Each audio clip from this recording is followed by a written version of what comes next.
More people are living in the United States illegally, with the fastest surge right here in Oklahoma. In fact, the Pew Research Center says there are 75,000 undocumented immigrants, mostly from Mexico, who call Oklahoma home.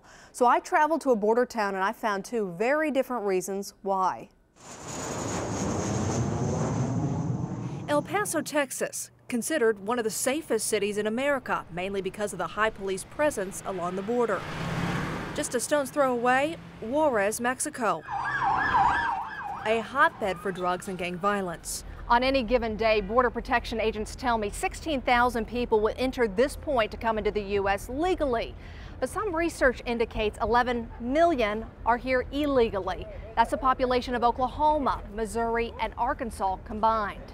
And they're not staying in border cities like El Paso. Many illegals are cartel members, smuggling drugs and weapons bound for Oklahoma. A lot of the narcotics that were being smuggled were directly taken, didn't make a stop in El Paso, didn't make a stop anywhere else, directly from the border to Oklahoma. I met with a group of Homeland Security border enforcement investigators in El Paso. You guys been able to see anything particularly go to Oklahoma City? Yes, all the time. Agents tell me Oklahoma City is one of our nation's biggest distribution points for the potent and profitable Mexican ice.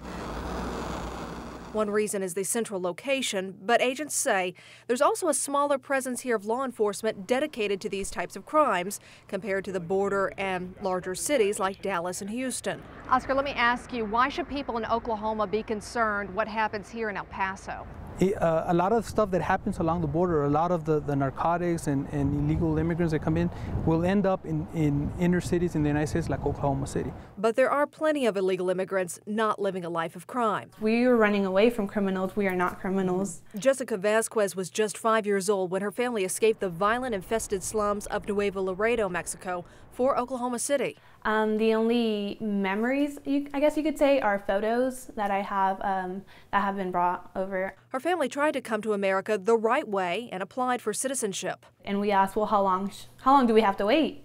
And they said, oh, it can take up to 10, 15, 30 years. And my parents said, we don't have 30 years to wait in Mexico. Now 20 years old, Jessica's an honor student on an academic scholarship at Oklahoma City University.